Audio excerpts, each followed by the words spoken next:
Alors, je crois que nous sommes en direct. Alors, bonjour Marion Sigaud, bonjour Verpoom Vincit. Alors, Bonjour. j'avais déjà reçu il y a un peu plus d'un an Marion Sigaud et ça fut des interviews très très intéressantes. Et nous avons aujourd'hui un nouveau venu, une connaissance de ma part. Et est-ce que tu peux te présenter Verboom Vincit? Alors, très rapidement, pour laisser la parole à Marion, enchanté d'être ici. Sur ma chaîne, je partage beaucoup de révélations, entre guillemets, sur notamment l'histoire et la symbolique qui est utilisée depuis spécifiquement 1000 ans pour pervertir le monde, hein, en très gros résumé. Ben Avec un voilà. prisme chrétien, hein, je tiens à le préciser. Ah oui. Alors, nous allons commencer par la première question. En quoi l'hôpital général est la genèse des trafics pédocriminels aujourd'hui? Eh bien, l'hôpital général est la première institution créée par des laïcs, hein, par les magistrats du Parlement de Paris, qui entend s'occuper en lieu et place de l'Église de tous les problèmes liés à la mendicité et aux problèmes des gens qui ont perdu leur outil de travail, c'est-à-dire la grande pauvreté. La grande pauvreté. Il y a toujours eu des périodes à travers l'histoire de grande pauvreté. Le problème qui se pose au moment où l'hôpital général a été créé, ou même avant, enfin, l'hôpital général a été porté sur les fonds baptismaux autour des années 1630-32. Donc, c'était pas encore la guerre civile, mais il y avait déjà le problème de la mendicité se posait d'une façon générale dans les villes chaque fois qu'il y avait un problème. Ce qu'il faut savoir, c'est que on peut croire, enfin personnellement j'ai cru, et ça me semble assez facile à croire, que dans les campagnes, les gens ont toujours à manger et que c'est dans les villes que le problème se pose. Eh bien, dans une société organisée comme l'était le Royaume de France, c'est plutôt l'inverse. C'est-à-dire que l'autorité publique ne pouvant pas laisser les villes avoir faim, en période de disette, en période où l'alimentation, le circuit alimentaire ne se fait pas comme il devrait, la police va chercher les subsistances dans les campagnes et les emmène de force dans les villes. C'est-à-dire qu'en fait, souvent, la nourriture se trouve dans les villes et les miséreux suivent les convois de grains et viennent mendier dans les villes. Donc, c'est ça qui fait l'afflux de miséreux dans les villes, c'est que les villes sont toujours approvisionnées, c'est à ça que l'air la police, c'est que les villes soient toujours approvisionnées et elles le sont largement au détriment des campagnes, en période de difficulté, bien sûr. En période normale, les villes sont normalement alimentées et les campagnes ont de quoi manger. Je parle en période de grande difficulté. Et en période de grande difficulté, on a des foules de gens qui se dirigent vers les villes. Ça fait des masses de gens, des mendiants qui échappent à la règle générale, qui sont, comme on dit, sans feu ni lieu. Hein. Un feu, c'est une adresse. Sans feu ni lieu, ce sont des gens qui ne peuvent pas répondre de leur lieu de résidence où ils peuvent se rendre le soir, c'est-à-dire des gens qui sont hors de chez eux. Ça fait les mendiants. Donc, il y a eu pendant longtemps énormément d'études qui ont été faites pour voir comment on pouvait venir à bout de ce problème.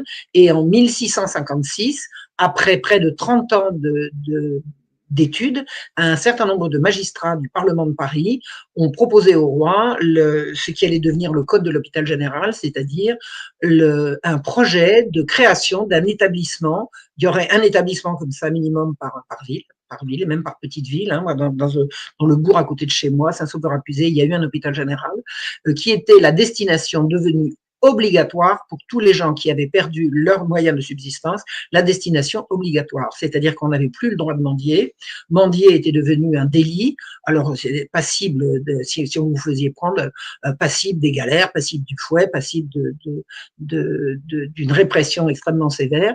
Et tout mendiant était tenu de se laisser enfermer à l'hôpital général et dans des conditions strictement inhumaines. La façon dont les magistrats du Parlement de Paris ont eu de rédiger ce règlement, c'est quelque chose d'épouvantable. C'est-à-dire qu'on va mettre les hommes d'un côté, les femmes de l'autre et les enfants d'un troisième. C'est-à-dire que les familles, dès que vous êtes tombé dans la misère, vous ne pouvez plus rester en famille. C'est une horreur. Alors, ce qu'il faut savoir, c'est que le roi Louis XIV a signé cet édit de création de l'hôpital général, à mon avis, poussé par le désir de satisfaire les magistrats pour avoir la paix. C'est l'explication que je donne. au fait qu'un roi qui se voulait absolu, qui l'a été, hein, qui se voulait absolu comme avait voulu son père et son grand-père, hein, Louis XIV est quand même le fils d'une lignée, comment a-t-il pu abdiquer d'autant de pouvoir au profit d'une caste réputée rebelle? Les magistrats ont toujours voulu faire bande à part, ont toujours voulu être calife à la place du calife et légiférer à la place du roi. Donc, le code de l'hôpital général faisait non seulement obligation à toute personne tombée dans la misère de se laisser enfermer, c'est-à-dire de se laisser séparer les maris des femmes, les femmes des maris et les parents des enfants, et surtout, ce code faisait obligation à toute personne qui voulait donner aux pauvres de donner directement à l'hôpital général. C'est-à-dire que donner de l'argent à un mendiant était devenu un délit à la fois pour le mendiant et pour le donateur. Vous ne pouviez plus, vous n'aviez plus le droit d'aider un miséreux. Et j'ai vu, à travers les archives que j'ai étudiées, hein, les archives de l'hôpital, j'ai vu des cas de police qui ont fait des descentes dans des meublés où avaient été logés des gens, des mendiants. Ils avaient été logés dans des meublés parce qu'une personne gracieuse leur avait payé la chambre. Eh bien, ils ont été éjectés, enfin ils ont été pris dans cet hôtel meublé qui lui-même a été sanctionné. Il a été sanctionné, c'est-à-dire que donner un abri à un miséreux, c'était devenu un délit parce que la loi faisait obligation de se laisser enfermer à l'hôpital général et de mener les gens à l'hôpital général. Alors vous aviez pour rafler les mendiants dans les rues les archers de l'hôpital qui ont eu vraiment la partie très très dure pendant toute la période jusqu'à la Révolution. Régulièrement, quand les archers de l'hôpital s'emparaient d'un mendiant ou d'une mendiante, les coups pleuvaient des fenêtres, les gens se précipitaient pour les aider. Enfin, c'était. J'ai vu en étudiant l'histoire de l'hôpital général, j'ai vu régulièrement, il est rappelé qu'il est interdit de molester les archers de l'hôpital, de les empêcher de faire leur travail. Régulièrement, la population parisienne prenait le parti des pauvres contre les archers de l'hôpital. Et ça a été depuis le début jusqu'à la fin. Ça a été absolument. Il y a des choses, des trucs absolument épiques. Hein. Il y a des archers de l'hôpital qui ont pris des marmites qu'on leur a envoyées depuis les fenêtres pour les empêcher d'arrêter des mendiants. Cela dit, bon, ils arrivaient quand même à arrêter les mendiants. Ils arrivaient toujours à avoir le dernier mot, mais honnêtement, personne ne se laissait enfermer de gaieté de cœur parce que l'hôpital général avait une réputation absolument épouvantable de malversation, de violence, d'iniquité. C'était une horreur. L'hôpital général a été ce qu'on peut appeler un camp de concentration. Alors, c'est pas la peine de rajouter à ciel ouvert parce que le propre du camp de concentration, c'est toujours d'être à ciel ouvert, sinon c'est une prison. Le camp de concentration, c'est un lieu, à l'heure actuelle, un lieu entouré de barbelés. Et le barbelé n'existait pas. Hein. Le barbelé a été inventé par les Anglais au début du XXe siècle. Donc, à Paris, au XVIIIe, il n'y avait pas de barbelé, mais il y avait des hauts murs. Il y avait des hauts murs autour d'un vaste enclos. C'était la Salpêtrière à Paris, Bicêtre en proche banlieue et la Pitié au milieu de Paris. Donc, de hauts murs qu'on ne peut pas franchir. Pour entrer à l'hôpital général, vous passez par une grande porte avec une guérite, deux guérites, trois guérites. Personne ne peut entrer ou sortir sans être repéré. Et à l'intérieur, c'est une espèce de ville dans la ville, hein, l'hôpital général. Vous avez des grandes allées, vous avez des grands bâtiments. Alors ici les enfants, ici les femmes, ici les ouvroirs pour faire ceci, pour faire cela. Et là, les superbes appartements de la supérieure, les superbes appartements des officières. Enfin, vous avez un monde absolument atroce avec une affreuse misère, c'est pas seulement la pauvreté, vous avez les pauvres sont devenus des délinquants, c'est-à-dire que être pauvre c'est devenu un délit. Il y a un délit de pauvreté. Je me suis exclamée en écrivant mon livre La Marche Rouge, salaud de pauvre, quand j'ai compris ce qu'on reprochait aux pauvres, c'était d'être pauvre.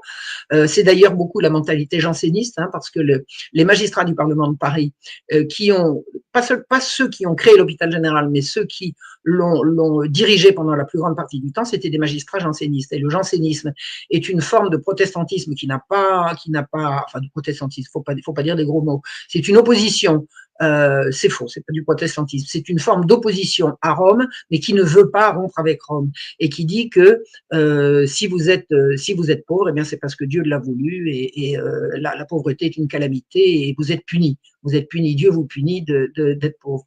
Donc ne vous plaignez pas, vous gagnerez votre paradis, plus on vous fera souffrir ici et plus vous serez assuré d'avoir peut-être une place de l'autre côté. C'est bien gentil, mais faites ce que je dis et faites pas ce que je fais. Les magistrats, administrateurs de l'hôpital général et tous les personnels d'encadrement à l'hôpital général volaient, pillaient, faisaient la belle vie, se servaient de l'hôpital pour toutes leurs petites affaires, ils trafiquaient de tout. Enfin, c'est absolument une honte.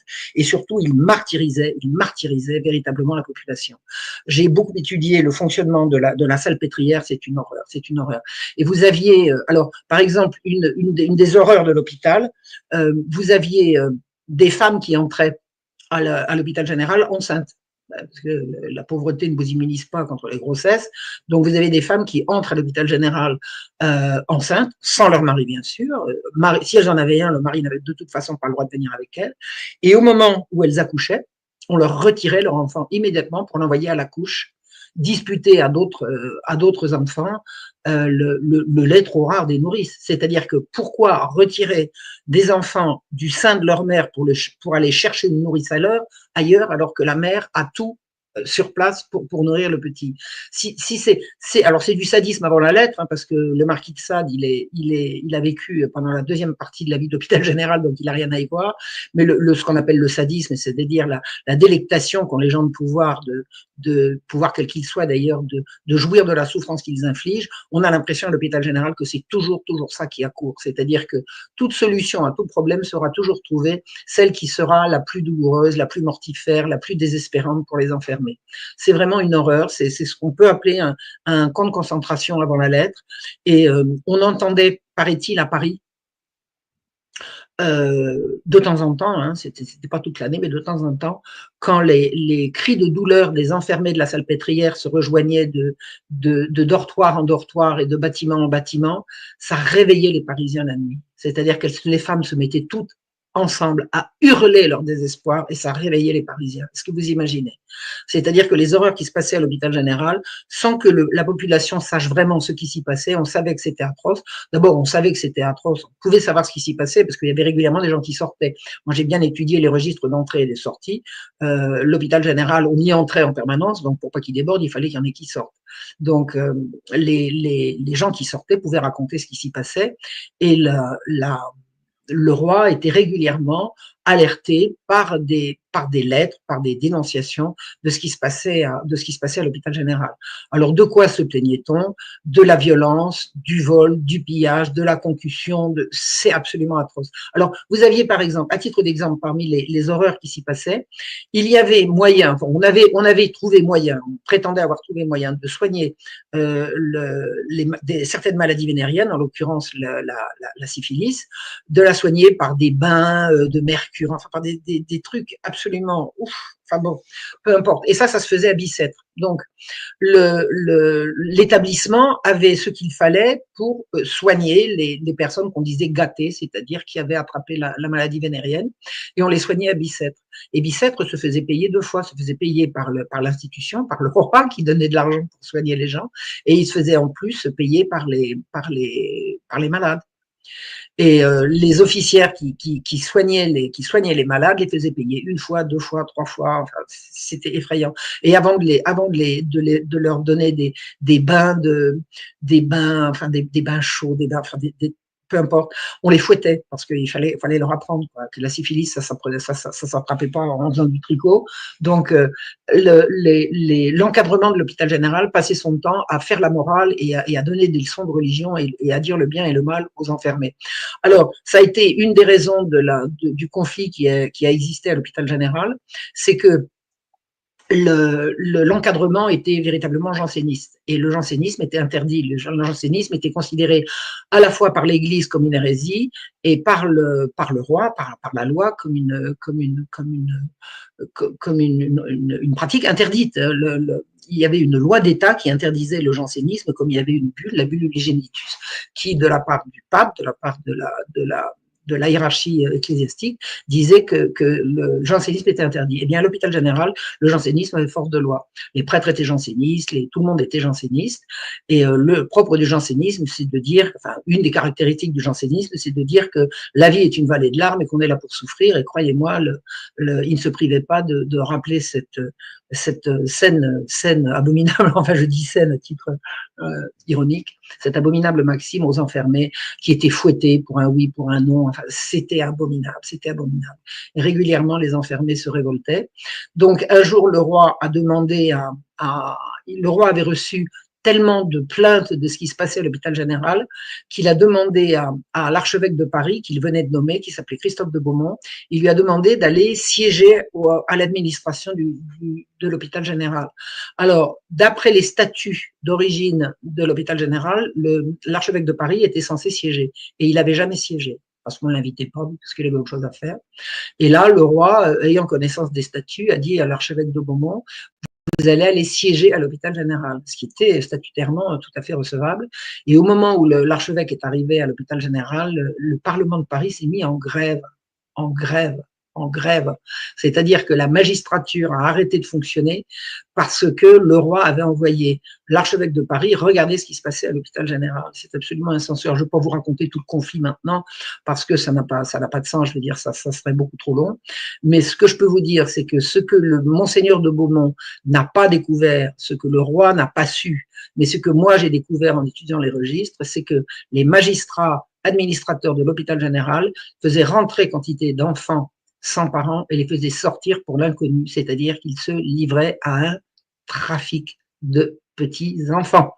Ces petits-enfants qui entraient à l'hôpital général pour normalement y trouver de l'éducation, de l'instruction et un abri jusqu'à l'âge adulte, l'hôpital général était là pour les faire grandir, leur apprendre un métier, éventuellement, vous n'apprenaient rien du tout parce que c'était l'enfer, mais ils étaient censés apprendre à lire, à écrire, à compter et à apprendre un métier et y grandir et n'en ressortir que grand. Et là, l'hôpital général faisait entrer et sortir des milliers d'enfants dont j'ai relevé les fiches et j'ai retourné le problème dans tous les sens. Il n'y a pas d'autre explication que le trafic d'enfants pour justifier la sortie de ces enfants. Pourquoi je peux affirmer ça? Parce que si un enfant sortait de l'hôpital général pour aller par exemple à l'Hôtel-Dieu s'il était malade, il y avait marqué sa destination. Et s'il était mort à l'Hôtel-Dieu, on disait mort le temps, ou alors s'il était au retour de l'Hôtel-Dieu, parti à l'Hôtel-Dieu le temps, revenu le temps. Donc une entrée était toujours sortie, suivie une sortie était toujours suivie d'une entrée. Si un enfant avait été adopté, c'était très rare, mais il y a eu quelques cas, il y a marqué adopté par, enfin c'est pas adopté, mais recueilli par la famille Intel. Donc voilà, si un parent obtenait l'autorisation de récupérer un enfant, c'était récupéré par son oncle ou récupéré par son père. Donc, si un enfant sortait sans destination, c'est qu'il n'y avait pas de destination. Il n'y avait plus d'autres destinations pour les enfants, il n'y avait plus d'autres établissements. On ne pouvait pas passer d'un établissement à un autre. À Paris, il n'y en avait plus. Pour les filles, c'était la Salpêtrière. Pour les garçons, c'était Bicêtre. Et pour les petits garçons, c'était la Pitié. Donc, tous les enfants qui sortaient sans aucune destination. Et c'est là que je dis, il y a eu trafic d'enfants. Et alors, j'ai pu l'attester de la manière suivante. Il y avait pour les tout petits enfants, parce qu'à la Salpêtrière, on y arrivait à partir de 5-6 ans. Donc, les petits enfants au-dessous de 6 ans, au-dessous de 5-6 ans, ils ont entre 2 et 5 ans. 2 ans, c'est l'âge où ils reviennent de nourrice. S'ils ont une nourrice à Paris ou à la campagne. Et entre 2 et 6 ans, ils allaient dans un établissement qui appartenait à l'hôpital général, qui s'appelait La Couche, et qui se trouvait rue Saint-Antoine. Donc, les petits-enfants, revenant de nourrice, entraient à la couche de Saint-Antoine. Ils étaient enregistrés sur un registre. J'ai étudié tous ces registres, je les ai photographiés, je les ai analysés, je les ai mis sur tableur et tout ça et tout ça. Donc, ces petits-enfants, en entrant à la couche, recevaient un numéro d'ordre.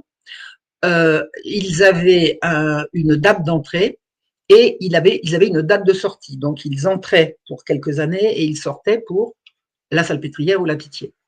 Donc, j'ai regardé, j'ai constaté que régulièrement, les petits-enfants qui sortaient de la couche pour aller à la Salpêtrière ou à la Pitié faisaient partie de convois qui partaient de la couche, disons, le matin.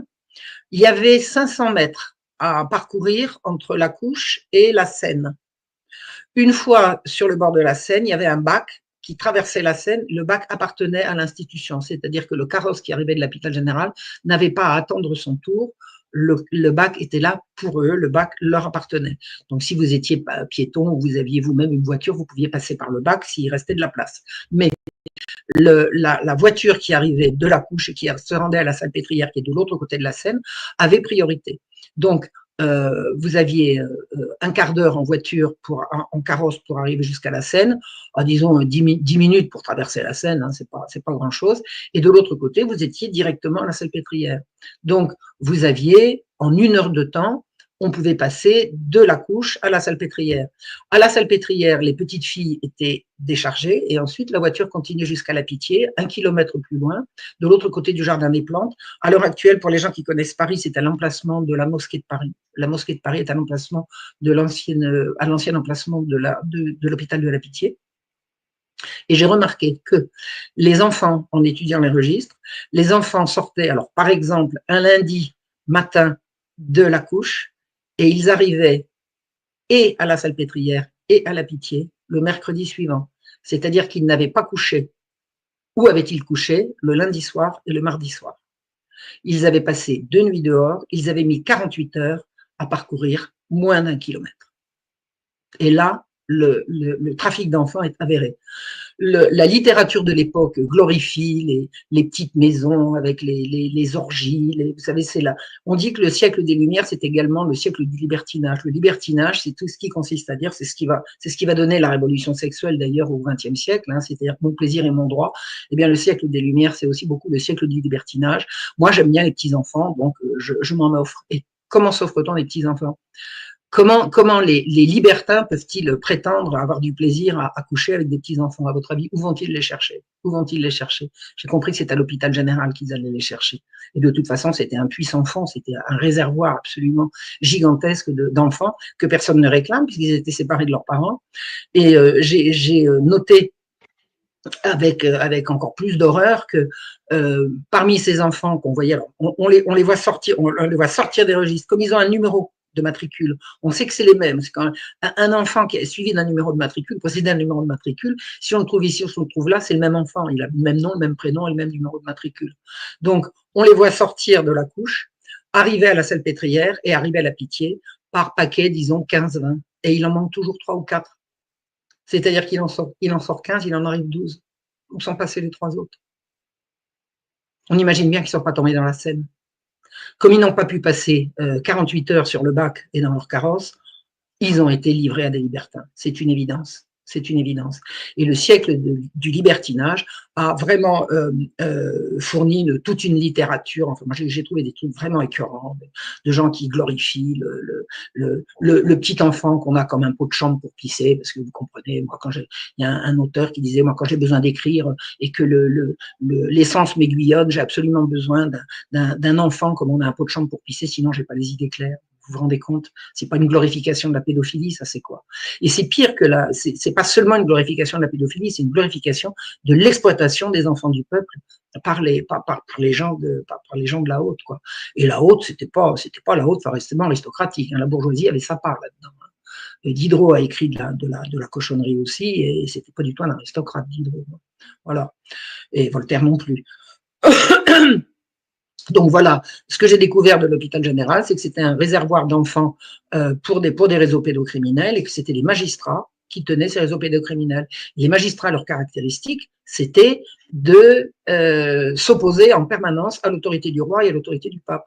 Les magistrats passaient leur temps à dire, nous n'avons pas besoin nous sommes les garants de la loi et c'est nous qui pouvons dire ce qui est bien et ce qui est mal. Alors, ce qui est bien et ce qui est mal, c'est à la papauté de le dire, c'est à l'Église de le dire, parce que ça relève de la religion. Les magistrats disaient non, nous savons mieux ce qui est bien et ce qui est mal, mais ça, c'était pas le propre des magistrats, c'était le propre des jansénistes, mais les magistrats étaient jansénistes. Et par rapport au roi, les magistrats passaient leur temps à dire, Majesté, vous avez été abusé, on vous a menti, vous ne savez pas ce qui s'est passé, vous ne savez pas ce qui est bien, nous allons vous expliquer quoi faire. Le roi Louis XV a été bafoué pendant tout son règne par les magistrats. Pendant tout son règne, il n'y avait pas eu moyen pour les magistrats de renoncer à faire la loi à la place du roi. Donc voilà ce que j'ai découvert. J'ai découvert les réseaux pédocriminels et j'ai découvert surtout que le roi ne pouvait pas grand-chose. Alors, il a nommé l'archevêque de Paris à un moment donné. Le roi a été obligé de le mettre à l'abri et de l'exiler parce que les magistrats s'apprêtaient à se saisir de l'archevêque pour le mettre en prison, de se saisir de l'archevêque pour le mettre en prison, à propos pour des raisons absolument odieuses et indues, mais ils étaient juges et partis, hein. Donc, il y avait absolument aucun moyen pour l'archevêque de Paris d'échapper à l'arrestation, sauf ce qu'a fait le roi, c'est-à-dire qui a consisté à l'exiler hors d'atteinte du Parlement de Paris et où l'archevêque a été obligé de s'exiler et de rester jusqu'à ce que les choses se calment. Voilà ce que je voulais dire de ce que j'ai découvert des réseaux pédocriminels. Donc, ce sont vraiment les opposants les plus virulents à l'autorité du roi et à l'autorité de l'Église qui faisaient ces saloperies et qui avaient. Alors, ils avaient bel et bien organisé la mise sous tutelle de la pauvreté. Les pauvres, avant l'invention de l'hôpital général, ils étaient sous la tutelle de personne. Ils étaient sous la protection des seigneurs là où il y avait des seigneurs. Ils étaient sous la protection de l'Église là où c'était le cas. Ils étaient sous la protection de leur environnement, de leur famille. C'était la proximité qui jouait quand les gens tombaient dans la misère. À partir de la création de l'hôpital général, vous avez une institution toute puissante qui chapeaute les populations et qui échappe à la loi commune, et qui met la main sur les pauvres. Donc, si vous vous posez la question quel peut être l'intérêt pour ces magistrats d'avoir inventé un système pareil, ben regardez du côté des trafics d'enfants, vous comprendrez que c'était des pédophiles et qu'ils venaient se servir là-dedans. Voilà. Et c'est ce que je raconte dans mon livre La Marche Rouge. La Marche Rouge, alors pourquoi la Marche Rouge? Parce que en 1750, la police, les archers en question se sont mis à arrêter des enfants. Ils n'arrêtaient pas que des mendiants, ils arrêtaient des enfants. Et il y a eu une révolte des parents. Alors, il y avait des bonnes raisons d'arrêter les enfants. C'était des petits voyous qui cassaient les lanternes, qui faisaient ceci, qui faisaient cela. Tu parles. Il est bien évident qu'il y avait des ordres pour enlever les enfants. Et des archers étaient payés à la pièce pour enlever les enfants. Et l'affaire a éclaté en même temps que le conflit entre l'archevêque et le Parlement. Donc, tout ça, c'est concomitant. La Marche Rouge, ça a été la révolte des parents à Paris contre les enleveurs d'enfants. Pourquoi rouge? Parce que ça a été sanglant. Et j'ai appelé ça la Marche Rouge en référence à la Marche Blanche qui s'est déroulée en Belgique en 1996 au moment de l'affaire du Trou.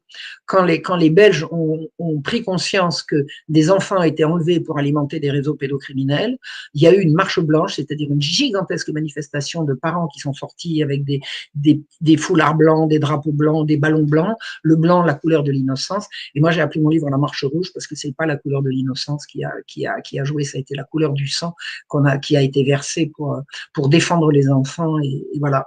Donc, le roi s'est mal comporté dans cette affaire-là.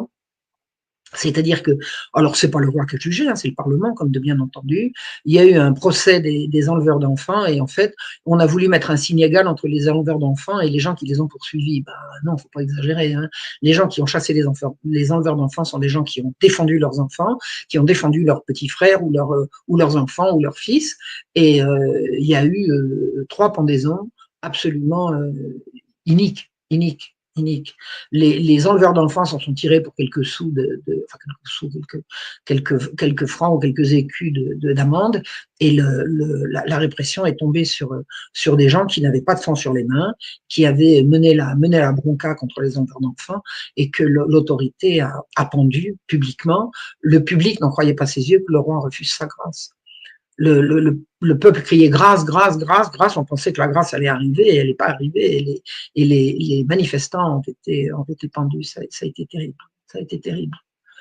Ça a été terrible. Alors, Paris était véritablement en état de siège. Voilà. Et comment dire? Donc, si j'ai bien compris, ce qui a amené à la création de l'hôpital général, après, j'ai peut-être pas le compris de la centralisation monarchique de votre bouquin, Ce ne serait pas après la Fronde que les gens auraient Si, c'est la été… Fronde. Si, tout à fait. Non, vous avez fort bien compris. La Fronde, c'est quoi? C'est une guerre civile. Donc, une guerre civile est forcément fauteuse de misère, de pauvreté et de déplacement de population. C'est ça. La Fronde, c'est quoi? La Fronde, c'est 4 ans de guerre civile absolument atroce. Et l'issue de la Fronde, quand la Fronde s'arrête, les villes sont remplies de mendiants. Vous savez, la Fronde, cette misère-là, c'est là l'irruption du personnage d'une bonté insondable qui est Saint Vincent de Paul. Hein. Monsieur Vincent, il est devenu saint 100 ans plus tard, mais c'est là qu'on le voit arriver et qu'il se rend compte de toute cette misère et il va chercher des personnes j'allais dire de qualité, de personnes à la fois pieuses et suffisamment riches pour donner. Et il a créé, c'est lui qui a créé les enfants trouvés, c'est lui qui a créé la couche, hein, ça a été récupéré par l'hôpital général après, c'est lui qui a créé la couche, et il disait faire tous les biens possibles avec les moyens dont on dispose. À une dame qui lui disait, mon père, vous me demandez beaucoup de choses, mais je n'ai plus le temps de faire mes dévotions. Et il lui disait, quand vous quittez l'oraison, quand vous quittez oraison pour soigner un malade, vous quittez Dieu pour Dieu. Soigner un malade, c'est faire oraison. Donc, faites votre devoir vis-à-vis des malades et des pauvres et Dieu sera content. Donc, c'est ce qu'on a appelé la charité efficace. Quand on lui disait qu'est-ce que je peux faire, il répondait qu'est-ce que vous pouvez faire. Faites tout ce que vous pouvez, faites tous les biens possibles. Et l'état d'esprit de Monsieur Vincent par rapport à la pauvreté, c'est que la pauvreté est une calamité qu'il faut soulager. Alors que pour les magistrats du Parlement de Paris, la pauvreté était une abomination qu'il fallait réprimer. Ça fait la différence entre les uns et les autres. Donc, les créateurs de l'hôpital général, les inventeurs de l'hôpital général et ses administrateurs ont considéré les pauvres comme des délinquants qu'il fallait… C'était des fainéants. Qu'est-ce que c'est qu'un mendiant? Vous savez, c'est un fainéant, il n'a qu'à travailler, non mais sans blague. Si vous avez perdu votre maison, si vous avez perdu votre travail, si vous avez perdu tout, vous allez travailler comment? Vous savez, le mendiant, c'est le pauvre qui refuse de voler. Hein. Il y a un moyen de ne pas mendier, hein, c'est de devenir voleur quand vous avez tout perdu. Donc, la façon… Alors, ce qui est intéressant quand même de voir, je l'ai évoqué tout à l'heure, mais il faut insister là-dessus, c'est que le propre de l'hôpital général, ça a été de refuser à l'Église toute intervention dans le secours aux pauvres. Alors que jusqu'à la création de l'hôpital général, le secours aux pauvres était une des prérogatives de l'Église. L'Église, elle était là également, elle enseignait, elle s'occupait des sacrements, elle faisait la classe, elle faisait l'école et elle s'occupait des pauvres. Et là, à partir de l'hôpital général, l'Église n'a plus à s'occuper des pauvres. Alors, il y a des prêtres à l'hôpital général, mais ils sont là pour dire la messe et distribuer les sacrements, point barre. Ils n'ont absolument aucune espèce de responsabilité, ni dans l'administration, ni dans la direction de l'hôpital général. Et ça, c'est absolument fou.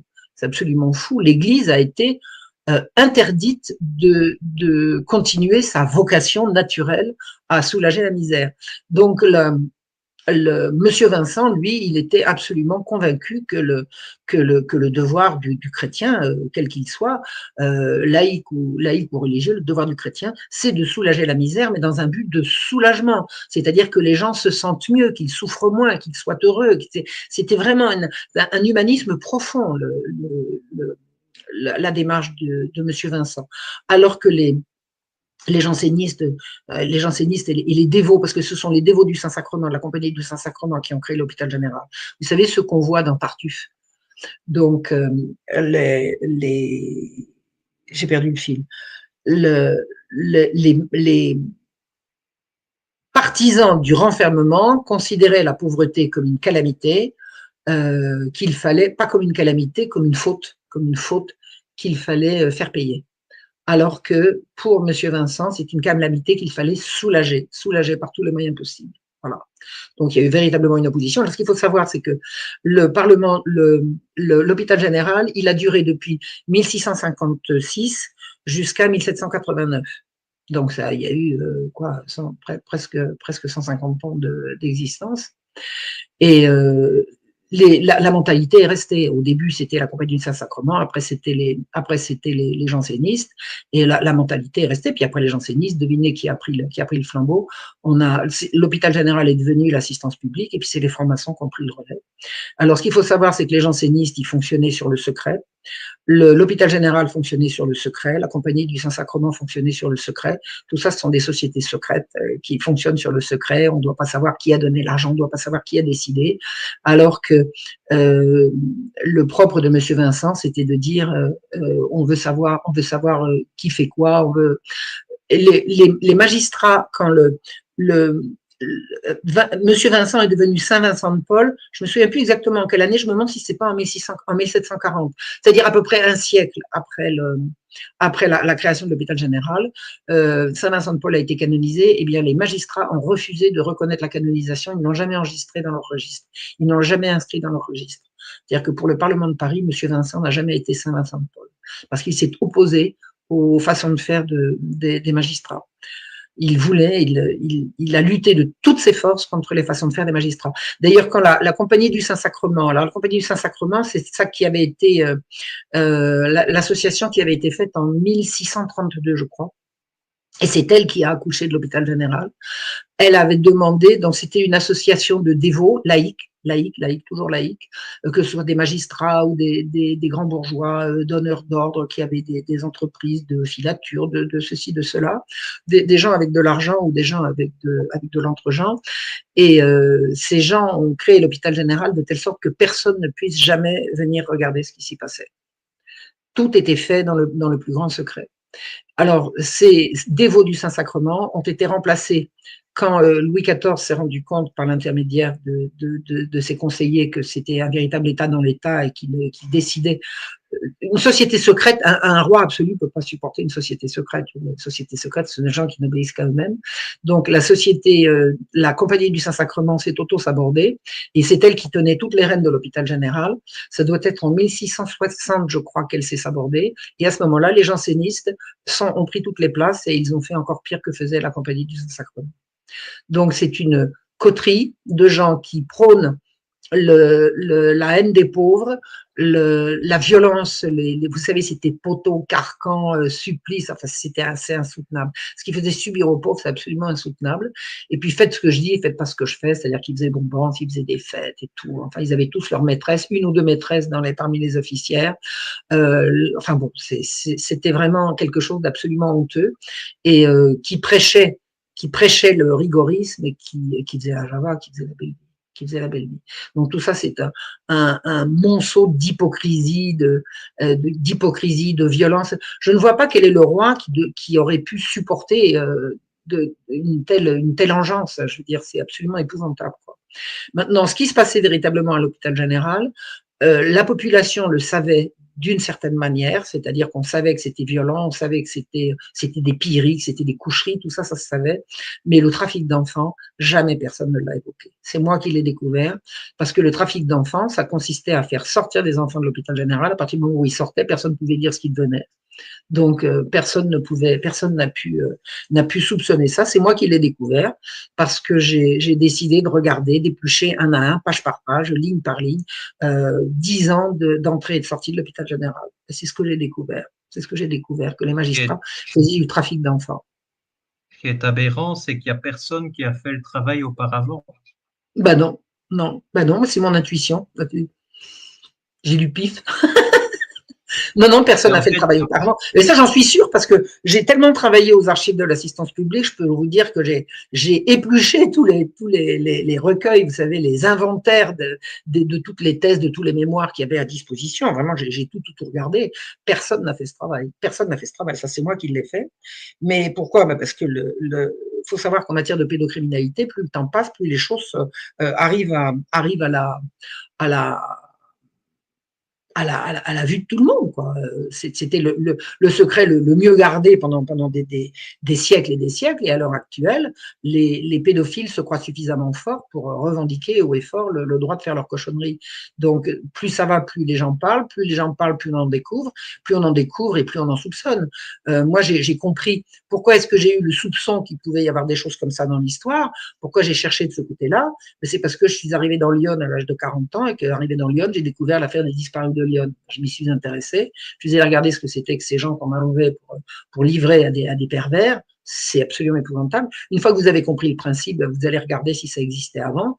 Et si je n'avais pas connu l'affaire des disparus de Lyon, je n'aurais jamais vu ce que j'ai vu en épluchant les registres de l'hôpital général. Ça, c'est absolument certain. Et vous savez, tout ce qui a été écrit sur l'hôpital général de cette époque-là, j'ai tout lu. J'ai tout lu. J'ai fait mon DEA dessus, j'ai tout lu. Tout m'est passé entre les mains. Donc personne n'a vu ce que j'ai vu.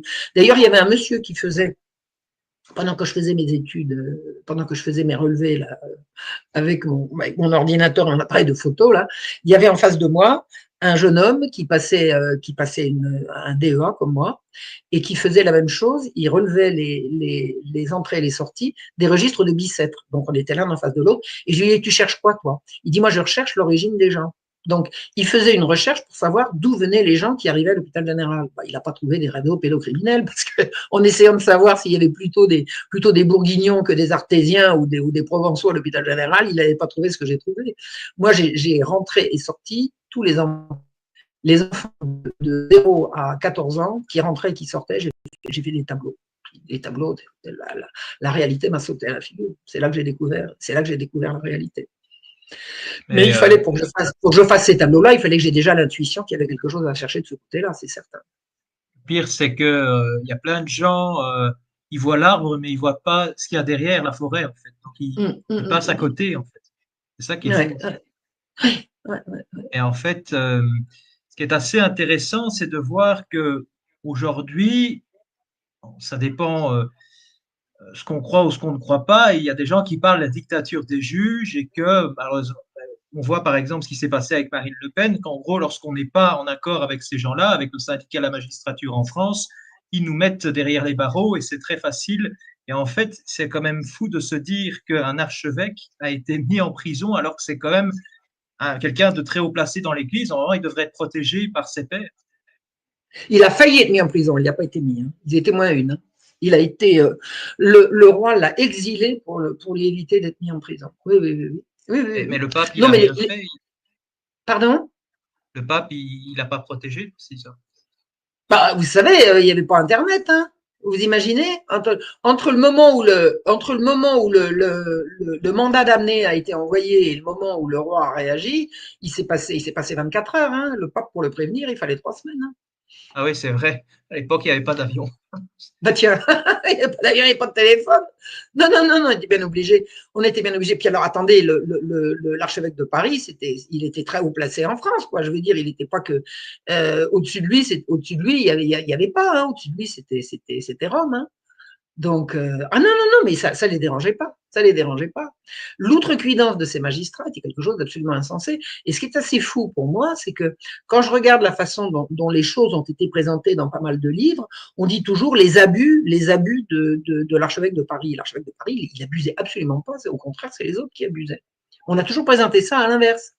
Bon, c'est Michelet, hein, que beaucoup d'appuis. Alors, Voltaire a tellement raconté d'imbécilité sur le truc. Oh, Voltaire, tout ce qu'il raconte, faut savoir que tout ce que dit Voltaire, faut savoir que c'est pour savoir comment ça s'est pas passé. Si Voltaire vous dit que quelque chose s'est passé comme ça, vous êtes sûr que ça s'est passé autrement. Mais c'est vrai, aussi vrai que de fond 4. Hein, ça marche à tous les coups. À tous les coups. Donc, Voltaire dit l'affaire de l'hôpital général a été déclenchée par un archevêque fanatique. Bon, ben, vous savez que c'est pas vrai. Puis alors, il y a l'historien Jules Michelet, il a raconté des imbécilités, mais lui, c'est effarant. Moi, j'ai eu des documents entre les mains, je regarde ce qu'il y a marqué dans le document, je regarde ce qu'en est Michelet, j'ai dit, mais pourquoi il ne voit pas ce que je vois? Ben, simplement parce que c'était un menteur. C'était un menteur bien allumé. Hein. Michelet, c'était vraiment pas net. Maintenant, vous savez, moi, je vous parle de Michelet et de Voltaire parce que ce sont des noms connus, mais vous avez des historiens extrêmement sérieux qui sont penchés sur la chose et qui peuvent vous raconter très, très bien, très, très précisément. Bon, vous savez, j'ai commencé par lire les historiens avant d'aller aux archives. C'est les historiens qui m'ont donné la piste des archives. Donc, j'ai lu un monsieur qui s'appelle Légier des Granges, et il a véritablement, c'est un grand spécialiste de l'hôpital général et de toutes ces institutions. J'ai commencé par lire tous les livres de Légier des Granges, et ensuite, je suis allée moi-même aux archives et j'ai découvert ce que j'ai découvert. Mais je vous assure que personne de tout ce que j'ai lu n'a jamais soupçonné le trafic d'enfants que j'ai découvert. Et moi, je suis absolument sûre de mon coup. Et les enfants qu'on enlevait à Paris, les enlèvements d'enfants dans les rues de Paris sont concomitants avec le conflit à la tête de l'hôpital général.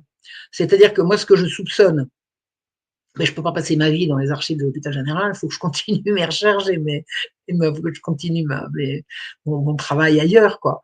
Mais il est à peu près certain que si on s'est mis à enlever des enfants dans Paris à partir de 1749, pardon, c'est parce que c'est la date d'arrivée de l'archevêque de Paris à la tête de l'hôpital. C'est-à-dire que ce que je soupçonne, c'est qu'on faisait des enlèvements d'enfants en quantité à l'hôpital et que quand l'archevêque est arrivé, ils ont dit « Ah, on va plus pouvoir, on va se servir ailleurs ». Ça veut dire qu'il y avait une très très forte demande d'enfants. Il y avait une très très forte demande d'enfants. Et moi, j'avais une amie qui s'est battue pendant des années. Bon, je ne peux pas dire son nom publiquement, enfin peu importe, vous allez me croire. Elle s'est battue pendant des années contre les réseaux pédocriminels. Elle m'a dit ce sont des très très gros consommateurs, il leur faut des quantités phénoménales d'enfants. Il leur faut des quantités d'enfants. Donc, partout où vous avez des concentrations d'enfants, sachez que les pédophiles sont aux aguets, quelle que soit la circonstance. Je me souviens d'ailleurs qu'il y a de nombreuses années, il y avait eu un assaut donné dans une petite république au sud de la Russie. Il y a eu un jour une prise d'otage dans une école. Est-ce que vous vous souvenez de ça? En Ossétie, je crois. Je ne me souviens plus exactement ce que c'était. Vous avez une prise d'otage dans une école et vous avez eu un assaut qui a été lancé par l'autorité. Vous vous souvenez pas de ça? Non, non, non. Il faudra que je retrouve. C'est dommage que c'est une vingtaine d'années peut-être. Ah, bon, toujours est-il que l'assaut qui a été lancé contre les preneurs d'otages a en fait rapté les enfants. Les enfants n'ont pas été libérés, ils ont été raptés. Ils ont été raptés pour être mis dans des réseaux. C'est épouvantable. Les consommateurs pédocriminels, de réseaux pédocriminels, ont besoin de beaucoup, beaucoup, beaucoup d'enfants. Et vous savez, les colonnes de migrants avec des enfants au milieu, c'est ça. C'est ça. Les enfants vont servir. Les enfants vont servir. Et en parlant des magistrats, c'est quand même fou de se dire que le Parlement de Paris a fait la grève. Ça fait penser à beaucoup de gauchistes aujourd'hui qui font la grève et qui ne veulent pas travailler. C'est à peu près la même chose. Alors, on peut peut-être dire que le gauchisme existait déjà, même avant 1789, parce que c'est là où il y a eu la séparation entre la gauche et la droite. Mais est-ce qu'on peut dire qu'ils étaient déjà gauchistes à l'époque ou c'était des proto-gauchistes? Non, je pense pas. Je pense pas. Non, c'est venu après. Ce que je sais, c'est que non, on peut pas dire ça comme ça. Mais cela dit, la dangerosité d'une magistrature qui n'obéit pas à son devoir, mais qui obéit à ses intérêts propres, c'est une calamité. C'est une calamité. C'est épouvantable. Et ce qui est assez fou, c'est que… Comment arrêter ces gens-là? Il y avait cette haine du pauvre, et en fait, si je dis pas de bêtises, Voltaire aussi, il détestait les pauvres, donc… ça c'est clair, ça c'est clair. Donc il y a peut-être les Lumières, les gens des Lumières détestaient les pauvres. Les gens des Lumières détestaient les pauvres. Les gens des Lumières, l'Église défendait les pauvres. Enfin, elle les défendait ou elle les défendait pas, mais enfin disons qu'elle les respectait. Dans le credo de l'Église, on honore et on respecte les pauvres. Dans les Lumières, les pauvres c'est une calamité. Qu'est-ce que c'est que ces emmerdeurs?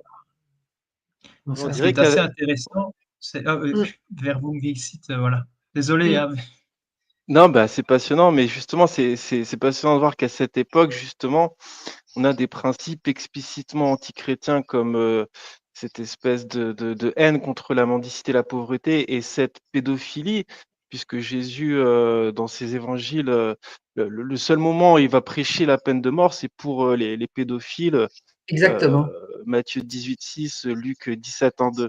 Mais donc, on a à cette période vraiment des axes ouvertement antichrétiens qui se mettent en place. Ouais. Et on aimerait savoir justement qu'est-ce qui peut être l'origine derrière cette première grande institution pédocriminelle en France dès le 16e, hein, c'est ça du coup? Dès la fin du 17e siècle, 1600, c'est 17e siècle. Pardon, d'accord. Oh bah attends, je pense qu'ils ont rien inventé. Hein. Je pense que ça existait avant. Je pense que la pédocriminalité a toujours existé, mais la pédocriminalité a toujours existé à titre de vice de gens puissants. Je pense à l'affaire notamment de Gilles de Rais. Bon, Gilles de Rais, il est mort en 1440, donc c'est le Moyen-Âge, hein, c'est le plein Moyen-Âge, c'est l'époque de Jeanne d'Arc. Gilles de Rais était un grand pédocriminel, un grand pédocriminel. Bon. Maintenant, on n'en a pas fait il n'était pas un héros, on n'en a pas fait, c'est pas lui qui faisait la loi, et puis il est mort sur le bûcher, hein, il est mort sur le gibet, plus exactement, hein, parce qu'il a été brûlé mort. Non, il n'a pas été brûlé, voilà, il a été pendu et ensuite enterré.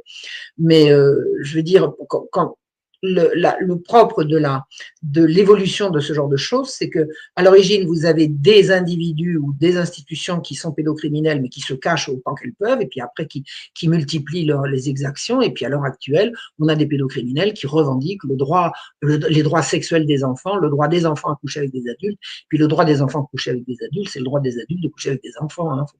Faut pas se la jouer indéfiniment. Hein. Voilà, c'est pas la peine. C'est pas la peine de se cacher.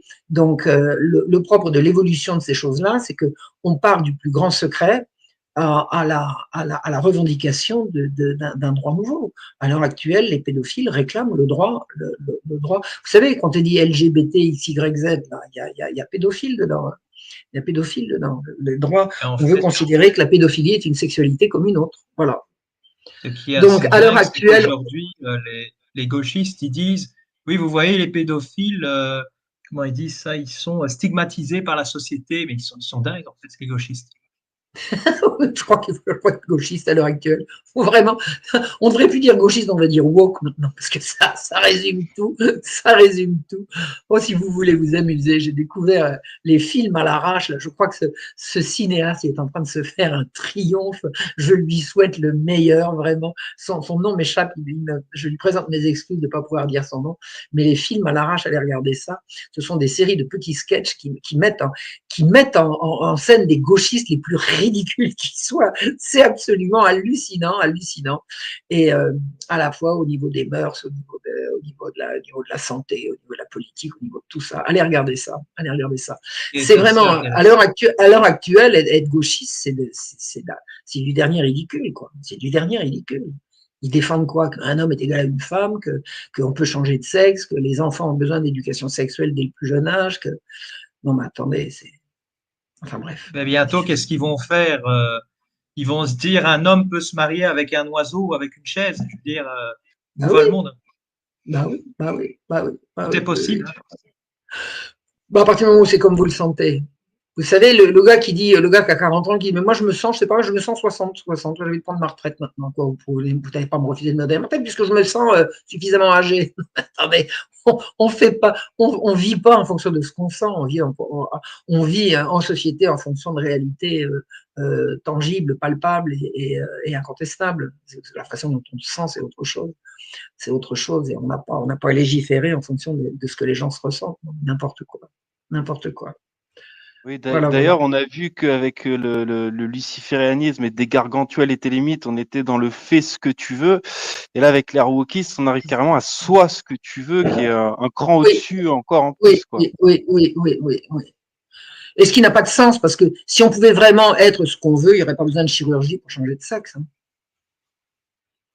Mais en fait, bah oui, la lourdeur absolument épouvantable des interventions chirurgicales pour prétendument changer de sexe, c'est bien la preuve que ça n'a pas de sens. Ça n'a pas de sens. S'il suffisait d'eux, ben, il n'y aurait qu'à. Or, il faut intervenir oh là là, c'est épouvantable. La première fois qu'on m'a décrit, j'étais allée à une réunion d'information sur la théorie du genre, j'ai failli tourner de l'œil. J'ai eu un éblouissement. Il y avait un médecin qui racontait ce qu'on avait fait à un homme. Oh mon Dieu, oh là là, j'ai failli me trouver mal. Ouf. Enfin, j'espère qu'on en est maintenant que là, on en est à la phase de dénonciation suffisamment virulente pour que véritablement maintenant les choses commencent à reculer, quoi. Vous savez, Trump. Pardon? Ce qui est fou, c'est qu'aujourd'hui, parce que vous aviez parlé, si j'ai bien compris, que les jansénistes qui faisaient partie de cet hôpital général, ils disaient oui, si vous êtes pauvre, c'est parce que Dieu l'a voulu. Mais en fait, ce qui est fou, c'est que les communistes, ils ont dit la même chose. Ils ont reproché à la chrétienté ça. alors qu'ils sont complètement plantés parce que les catholiques ne disent jamais ça, que c'est la faute Bien des sûr. pauvres s'ils sont pauvres. Bien sûr, bien sûr, bien sûr, bien sûr, bien sûr, bien sûr. Non, mais de toute façon, l'Église a servi de punching ball à tous les gens qui voulaient trouver un adversaire commode qui se défende mal, quoi. L'Église s'est assez mal défendue là-dessus. Mais moi, j'ai remarqué une chose quand même, parce que j'ai traîné mes guêtres dans le milieu très, très, très gauchiste pendant plusieurs années, et j'ai toujours entendu dire pique-pendre de l'Église, mais pique-pendre, pique-pendre, et je croyais que c'était ça. Moi, j'étais très chrétienne quand j'étais petite, et puis au fur et à mesure que j'avançais dans la vie, je disais, enfin, quand même, les crimes de l'Église, les crimes de l'Église. Et puis voilà, qu'en faisant de l'histoire, je me suis rendu compte que les crimes de l'Église, ils n'en étaient pas, hein. C'était pas vrai, c'était des mensonges. Soit c'était des crimes qui étaient commis par les autres, soit c'était des crimes qui n'avaient jamais existé. Par exemple, j'ai toujours entendu dire que l'Église avait fait arracher la langue et brûler à petit feu le malheureux chevalier de la Barre. Alors, un, chevalier de la Barre, il a été condamné par des juges laïcs, et deux, c'est toute l'Église de France qui s'est précipitée auprès de Louis XV pour obtenir la grâce, et Louis XV l'a refusé. Alors, faut pas exagérer, ce sont les juges anticléricaux qui condamnent le jeune homme, et ensuite on dit que c'est l'Église. C'est incroyable, quoi. C'est incroyable, c'est toujours des mensonges, des mensonges, des mensonges. Faire de l'histoire, surtout pour cette période-là, je ne sais pas ce que c'est pour les autres périodes parce que je ne les connais pas, mais faire de l'histoire, pour moi, c'est vraiment démonter des mensonges, des mensonges, des mensonges, sans arrêt des mensonges. Mais en fait, la Compagnie du Saint-Sacrement, est-ce que finalement ce ne serait pas une forme d'ordre hospitalier qui aurait mal terminé? C'était pas hospitalier, hein, la compagnie du Saint-Sacrement, c'était vraiment des notables. C'était une compagnie qui voulait que quand on marchait dans la rue et que le Saint-Sacrement passait, il fallait que tout le monde plonge en dévotion, et il repérait ceux qui faisaient pas leur dévotion. Ils allaient chercher les femmes de mauvaise vie pour les fouetter en public. Mais de quoi je me mêle? Quoi je me mêle, hein? Ils faisaient en sorte que, alors ils ont fait beaucoup la chasse aux protestants. C'était vraiment des anti-protestants invétérés. Ils faisaient des cabales pour empêcher les protestants de devenir magistrats, par exemple, de passer. C'était des gens qui fonctionnaient en société secrète pour faire des cabales, pour empêcher les gens qui n'étaient pas d'accord avec eux d'obtenir ce qu'ils voulaient. C'était vraiment des dégueulasses. C'était des gros, gros, gros dégueulasses, hein, la Compagnie du Saint-Sacrement. En fait, Ils ce qui faisaient est fou, c'est que dans la religion catholique, et ça, il est vrai que moi je connais voilà, des prêtres à l'époque qui disaient, voilà, il ne faut pas manger de viande le vendredi, il y a plein d'ascèses, vous voyez, des obligations. Et en fait, les gens, après, ils manquent de charité parce qu'ils s'occupent toujours des ascèses, d'être bien dans les droites lignes de l'Église. Et puis, voilà ce que ça donne, c'est que, par exemple, à l'époque médiévale, on a eu des gens qui se fouettaient en public parce qu'il y avait la peste et qui se disaient, ouais, c'est un châtiment divin. Alors, heureusement, après, l'Église l'a arrêté. Et ensuite, maintenant, dans notre époque actuelle dégénérée, on est passé du libertinage à mai 68 et maintenant il y a du contenu pornographique de plus en plus extrême avec des gens qui se fouettent et qui ont du plaisir. En fait, ça va très loin et je me dis, c'est peut-être la genèse de tout ça. Ouais, je sais pas. Je sais pas. Je n'ai pas de jugement à porter là-dessus. Je ne sais pas. Je ne sais pas. Bon, enfin, ce que je sais, c'est que la 16, on a beaucoup reproché, enfin, c'est pas ce qu'on me racontait, on m'a beaucoup fait croire que l'Église était extrêmement sévère sur le plan des mœurs, c'est qu'elle empêchait les gens véritablement de vivre bien, quoi, en mettant des interdits partout. Et c'est pas vrai. L'Église était beaucoup plus coulante au niveau des interdits. Par exemple, je vois le fameux archevêque de Paris. Bon, j'ai vu passer plusieurs mandements qui disaient, il assouplissait dans une période extrêmement dure de froid ou je me souviens plus, de froid ou de pluie, enfin une période particulièrement difficile, il a levé les restrictions du carême pour que les gens puissent s'alimenter pour prendre des forces, par exemple. En fait, ce qui est assez dingue, c'est que dans votre livre La centralisation monarchique, notamment à la page 53, j'ai cru comprendre qu'il y avait un certain Larénie qui aurait fait état d'enlèvement d'enfants dans les rues au profit d'élites, enfin, si je puis dire, de Oui, personnes très haut placées. Donc ça se oui. passait à n'importe quel jour, pendant la nuit, la journée. Alors ça c'était sous Louis XIV, hein, l'Arénie, c'est pas sous Louis XV. Oui, oui, oui, oui. Ben, il y a toujours eu des enlèvements d'enfants. Il y a toujours eu des pédophiles, hein. Il y a toujours eu des pédophiles, il y a toujours eu des enlèvements d'enfants, c'est certain. Il y a des périodes où il y en a plus que d'autres. Il y a des périodes où ces gens-là se croient suffisamment forts pour multiplier leurs exactions. Voilà. Et à la page 55, ce qui est assez dingue, c'est que j'aurais cru comprendre que Louis XIV aurait dû plier face aux forces de l'ombre. Je ne sais pas ce que ça veut dire. Est-ce que ça veut dire qu'il y aurait une forme de satanisme à l'époque qui aurait commencé à prendre de plus Ah en ben plus c'est de... clair, il y avait clairement du satanisme à la cour. Ah ben ça c'est clairement. L'affaire des poisons, c'est du satanisme. L'affaire des poisons, hein, qui a éclaté en 1660, je crois, 1600, ouais, c'est dans ces eaux-là, j'espère que je dis pas de bêtises. L'affaire des poisons, c'est une affaire de satanisme. Et dans laquelle il y avait énormément de magistrats qui étaient impliqués, c'est clair. Il y avait des sacrifices humains. Il y avait des sacrifices humains. Il y avait la femme Louis de Louis XIV, d'ailleurs, il XIV, a hein, failli être d'ailleurs, qui était empoisonné par impliquée. tous les. Pardon? Il y avait d'ailleurs la femme de Louis XIV qui était impliquée dans cette histoire. Bien Il s'en sûr, est bien Madame tiré Contessa. par rapport à certains, Absolument. oui, Oui, oui, non, professeurs, mais oui. c'est certain. Il y a des témoignages qu'elle a fait sacrifier un bébé sur son ventre, hein. Son ventre nu a servi d'autel au sacrifice d'un bébé. Parce elle perdait l'amour du roi, elle était impérieuse, elle était odieuse, elle commençait à lui taper sur le système. Le roi en avait assez, quoi. Elle était devenue insupportable et elle sentait que le roi l'aimait moins et elle a fait un sacrifice humain pour obtenir le retour d'affection, ce qu'on appelle le retour d'affection en magie. Enfin, je ne suis pas spécialiste de la magie, mais j'ai entendu parler de ça. Et quand le roi l'a su, il ne lui a jamais pu adresser un regard, non seulement il lui a pu adresser la parole, il n'a jamais pu adresser un regard, et il lui a interdit de quitter la cour, c'est-à-dire qu'il a absolument voulu qu'elle soit là et qu'elle soit la témoin de la suite. Et elle a fini par obtenir de lui de pouvoir terminer ses jours dans un couvent, et elle a fini par quitter la cour. Mais le roi, quand il a compris de quoi elle avait été capable pour le reconquérir, il était révolté, indigné. Mais il n'a pas pu aller au bout des révélations de ce qu'il avait découvert dans ce procès des poisons, parce que ça aurait entaché le royaume de France du nombre absolument insupportable, insupportable. Donc, il a été obligé de passer tout ça sous silence. Il a cru, alors il y a des choses intéressantes dans l'histoire, c'est que son lieutenant général de police, qui s'appelait Nicolas de la Reynie,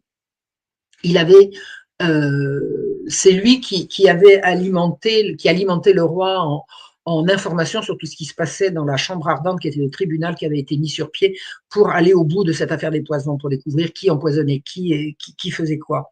Et donc, l'Araignée envoyait tous ces documents au roi, et le roi avait tous les comptes rendus des séances de la chambre ardente dans une grosse cassette de cuir. Et quand ses ministres sont morts, quand son chancelier est mort, quand l'Araignée est mort, le roi a fait venir dans son cabinet la grosse caisse de cuir dans laquelle il y avait tous les documents de ces procès abominables, et il les a brûlés un à un. Il a sorti toutes les feuilles, il les a brûlées une à une pour ne pas que la postérité sache à quel point ça avait été atroce. Il a voulu effacer ça de la mémoire définitivement, quoi, qu'on puisse jamais rien retrouver.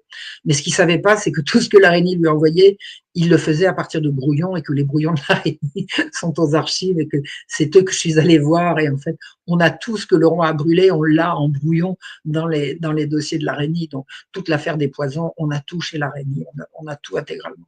On peut tout reconstituer. Donc, le roi a cru qu'il allait pouvoir mourir tranquille en ayant nettoyé, brûlé tout ce qui pouvait entacher son règne, et tant de hauts personnages.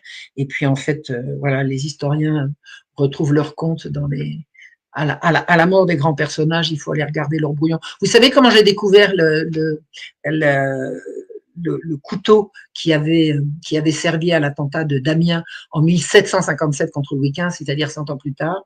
Je suis allée regarder les brouillons en Allemagne. Je suis allée en Allemagne chercher tous les brouillons qui avaient servi au prince de Croÿ pour faire ses rapports au roi Louis XV sur l'attentat de Damiens. Donc, le roi Louis XV avait demandé au prince de Croÿ d'aller, enfin, ses ministres avaient demandé au prince de Croÿ, qui était gouverneur en Artois, dans le nord, d'aller enquêter sur ce monsieur qui avait attenté à la vie du roi et qui venait d'Artois. Donc, le prince de Croÿ est parti mener son enquête, et il a envoyé des rapports, et ces rapports ont été collationnés dans le dossier qui a servi à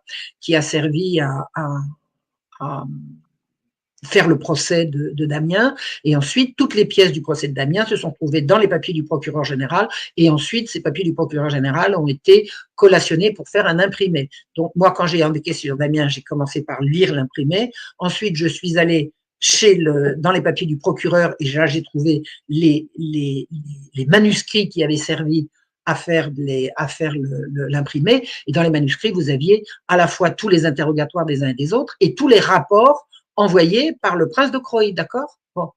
Donc tout ça, c'était dans les papiers du procureur général. Puis moi, j'ai dit non, moi je veux autre chose. Moi, je veux les brouillons. Les brouillons. C'est-à-dire, je suis allée en Allemagne chercher ce qui avait servi au prince de Croÿ à envoyer ses rapports. Et j'ai tout trouvé, et là, j'ai découvert, vous ne pouvez pas savoir. Enfin bon, je ne vais pas vous raconter ça maintenant, mais c'est incroyable, tout ce que j'ai découvert là-dedans. Donc, on peut toujours remonter plus haut. Donc, vous avez les documents officiels, vous avez les documents manuscrits qui ont servi à faire les documents officiels, puis vous avez les notes, vous savez, les post-it, les petits machins. Rénal Séchard m'a raconté qu'il a découvert la réalité des ordres donnés de génocider les Vendéens. Il les a trouvés dans des petits papiers comme ça et pas dans des dossiers. Il y a ce qu'on envoie et puis il y a les petites où on reconnaît l'écriture des gens, on reconnaît leur signature et on reconnaît les ordres qu'ils ont donnés. C'est ça, faire de l'histoire, c'est absolument passionnant. Absolument passionnant. Ce qui est assez fou quand même, c'est qu'en fait, à la page 99 du bouquin de la centralisation monarchique, Voltaire parlait, je cite, de l'imbécilité de ces nègres qui vendraient leurs propres enfants à des gens qu'ils pensent supérieurs. Et à la page 108, il est question que d'après les hommes des Lumières, ils voulaient remplacer les esclaves africains par des mendiants ou des enfants de l'hôpital général. Est-ce que ce serait possible?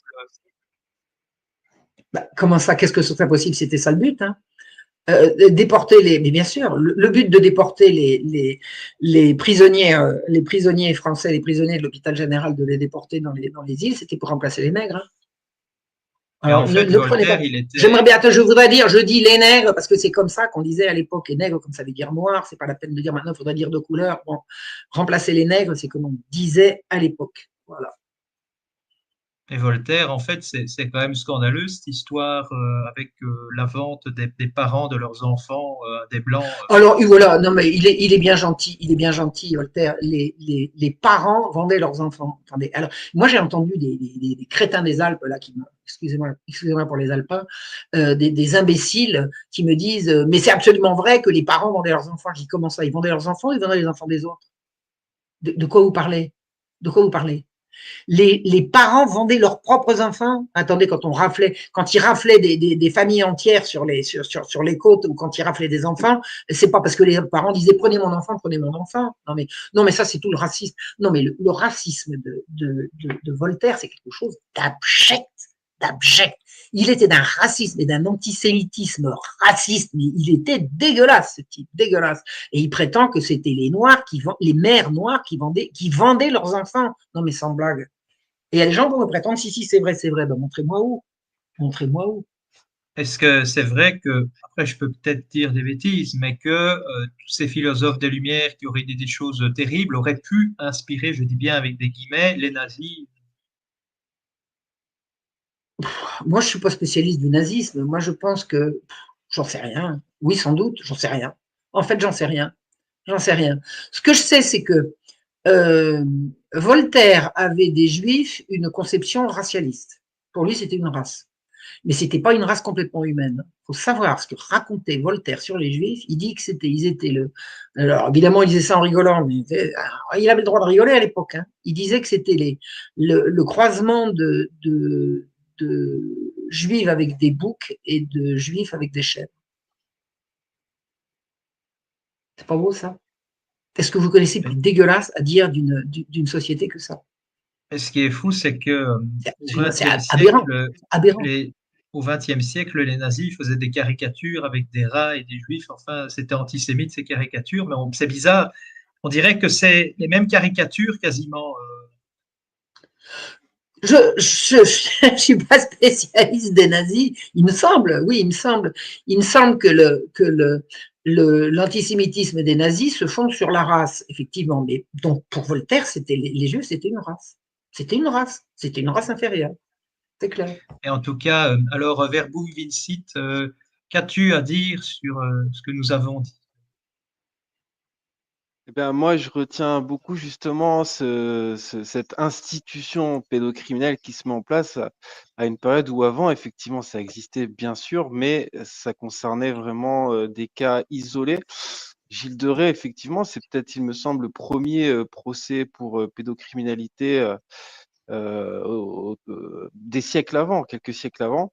Oui, oui. Et ça se transforme au fur et à mesure d'ailleurs que le royaume de France se satanise de siècle en siècle petit à petit en quelque chose d'institutionnel. C'est ça Oui, qui est c'est fascinant, ça, quoi, dans c'est le ce que mauvais je sens dis, du oui, c'est terme, ce bien que je sûr. dis.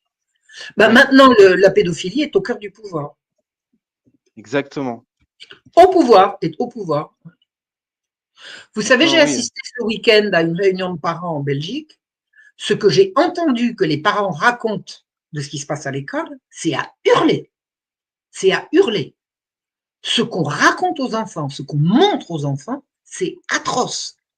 C'est atroce. On brise ces enfants, on les casse, on les martyrise. C'est horrible à leur montrer des choses d'une crudité. Oh, c'est atroce. C'est épouvantable. Oui, C'est en fait, maintenant, épouvantable. ça fait partie de l'éducation nationale d'inclure une part de perversité cryptée, Oui, plus ou moins oui, d'ailleurs, oui, oui. avec effectivement toujours cette validation du transgenrisme, mais aussi de la pédophilie. Ça va être proposé de manière beaucoup plus scriptée, mais c'est tout à fait présent vraiment dans les cours qui sont proposés. Déjà, le simple fait de parler de sexe, de rapports sexuels en maternelle ou en école primaire, il y a déjà un énorme problème, mais c'est tellement fait sur des siècles finalement, comme on le voit ce soir, que bah, ça passe pour du progressisme, hein. Ils vont toujours camoufler, maquiller ça. Il faut qu'on soit tolérant. On va leur expliquer que, je sais pas moi, un noir et un blanc, ça peut faire l'amour, que c'est bien. Ce qui est vrai, hein, il n'y a pas de souci là-dessus au final, dans l'absolu. Mais le but, Il c'est n'y de a pas à parler le de sexe. promouvoir pour autant, quoi. Il Il n'y n'y a a pas pas à à le le promouvoir promouvoir et pour puis autant. il y a pas à parler de sexe à des enfants qui ont 4, 5, 6 ans, qui découvrent Il n'y a à pas peine à tout ça parler de et sexe encore. en public. Attendez, il n'y a pas à parler de sexe en public. Pourquoi est-ce qu'on parle maintenant de sexe en public? Ça ne peut pas revenir dans l'intimité? Ça ne peut pas revenir dans l'intimité, le sexe, quand même? Enfin, pendant des Bah, générations et des millénaires, le sexe, c'est devenu, c'est resté l'affaire, c'était privé. C'est ce qu'on fait en tout à privé, fait, on ne va pas faire ça en public. Puis c'était ça, privé et ça, puis ça regarde les gens, ça ne regarde pas l'autorité. Maintenant, le sexe est devenu une affaire publique, une affaire de police. Mais c'est incroyable, quoi. Les droits sexuels. Vous connaissez plus aberrant que les droits sexuels? Les droits tout à fait. sexuels, c'est n'importe quoi. C'est n'importe quoi. Et Mais tout ça, On Marion, parle c'est tout le pas. temps et on voit qu'il y a des pratiques, pour revenir sur l'antichristianisme qui est partout aussi, il y a des pratiques comme le triolisme ou la sodomie qui sont ouvertement défendues, y compris dans ces cours d'éducation sexuelle Ah, mais c'est acceptés clair. dans Ah, mais l'éducation c'est clair. nationale. Mais Mais c'est dans absolument clair. le C'est blasphème, absolument quoi. clair. Ah, mais j'ai vu quand j'étais invitée par les parents catholiques au Québec, là, j'ai vu, on m'a montré deux grandes images comme ça, vraiment en quadrichromie, hein, des gros dessins. C'était l'appareil génital masculin et l'appareil génital féminin, avec l'anus des deux côtés. C'est partie de l'appareil génital, l'anus maintenant, depuis quand? Ça va. Puis ça a Ouais. montré pour les petites classes, hein, pour le primaire. Oh, je sais pas, moi j'aurais vu ça. Oh, mais mon Dieu, mais on détourne le regard et on oblige des mômes à regarder ça. On oblige Ouais. les petits à regarder ça, mais on les viole. C'est du viol. en Il y a fait, une mère, il y a une mère qui a dit devant moi, écoutez bien, il y a une mère qui a dit devant moi, il y a 2 jours, hein, j'étais il y a 2 jours, c'était dimanche. Elle a dit devant moi, devant tout un groupe de gens, quand son petit est revenu de cours d'éducation à la sexualité, il a hurlé: Maman, efface ma mémoire, maman, efface ma mémoire, maman, efface ma mémoire. Vous vous rendez compte? Ouais. On cherche vraiment le traumatisme pour inscrire des choses dans la foulée, en fait, hein, avec ces procédés, quelque part. C'est atroce. mais en fait, ce qui s'est passé en Belgique, c'est qu'il y a eu Evras et maintenant ça va en France. Et donc, en gros, ce qui s'est passé, c'est que les parents, ils se sont plaints parce qu'ils disaient, mais c'est fou. Il y a mon enfant qui m'a expliqué que dans ce cours d'éducation sexuelle, on leur demandait de se mettre à poil. C'est quoi ça? En fait, les parents, en Wallonie, j'ai entendu une actualité récente. Il y a même des parents qui auraient foutu le feu à une école parce qu'ils en avaient marre. Mais c'est grave quand même. Mais je veux dire, à un moment donné, je veux Ah dire que les parents, ben, ils sont tellement révoltés que…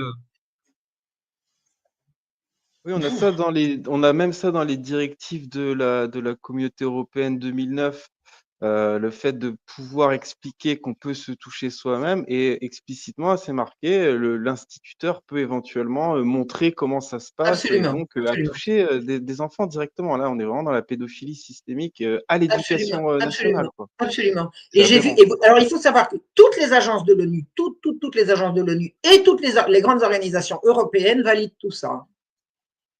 Ah oui, elles Tout sont ça est pliées validé pour, à en fait. l'ONU et par l'Europe, absolument partout, partout. Et le gouvernement français, pour parler de la France, hein, le gouvernement français valide tout ça. Tout le monde valide tout ça. Alors que les professionnels, les gens de bon sens d'une part, mais les professionnels d'autre part, savent que c'est traumatisant pour les enfants. Vous savez, les policiers et les gendarmes qui travaillent sur les dossiers de pédocriminalité, on leur offre des séances de, comment dit-on, d'aide psychologique pour qu'ils évacuent tout le stress que ça leur donne. C'est-à-dire que ces gens sont suivis de façon très sérieuse pour qu'ils ne deviennent pas fous avec ça. Et ça, on oblige les gosses à regarder. Oui. Il y a beaucoup de suicides chez eux, d'ailleurs, apparemment, malheureusement.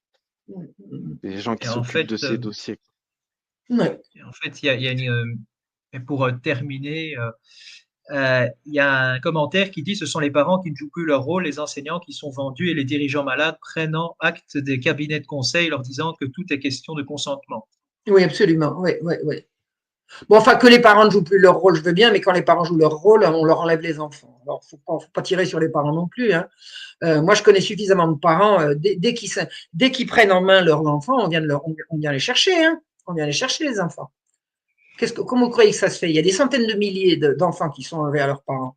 Ce n'est pas aux parents maltraitants qu'on enlève les enfants, c'est également aux parents rétifs à l'autorité et aux directives. Hein. Oh là, oh là. Il y a un commentaire qui dit: prenez les statistiques, la police en France, vous allez être choqué du nombre de violeurs et d'agresseurs sexuels chez les moins de 15 ans, c'est alarmant.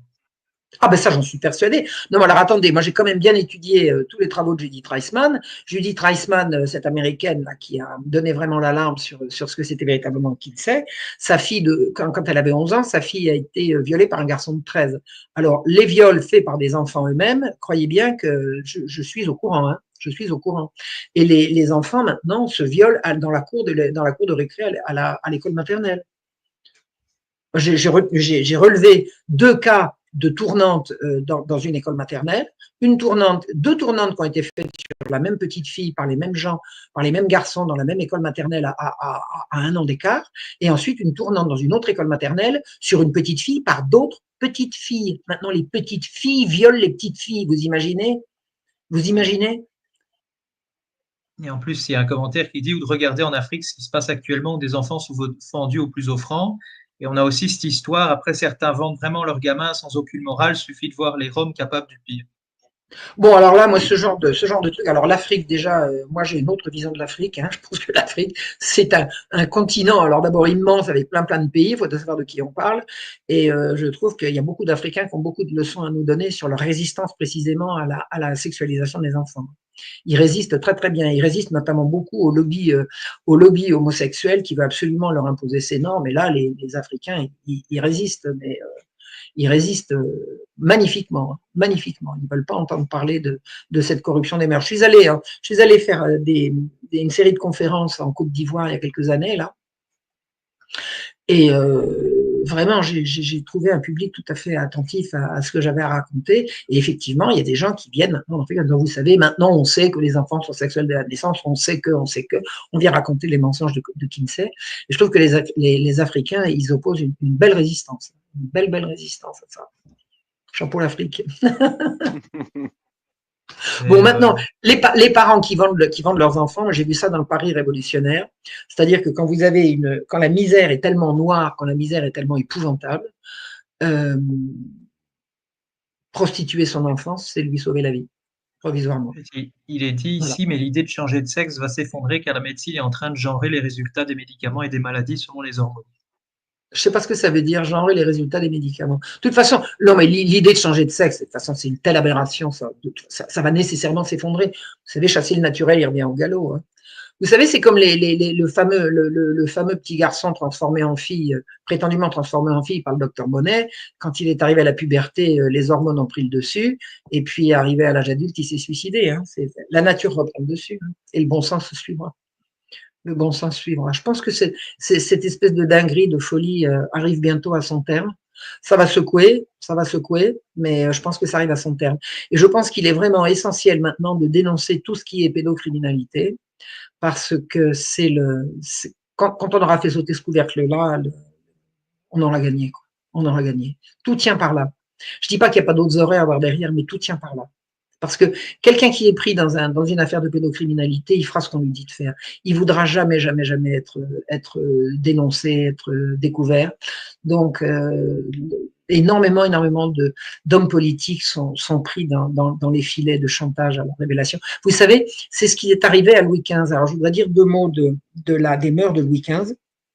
Je ne crois pas que Louis XV était un pervers, mais c'était un faible. C'était vraiment un faible, c'était un grand sensuel qui faisait passer la satisfaction de ses désirs avant beaucoup de choses.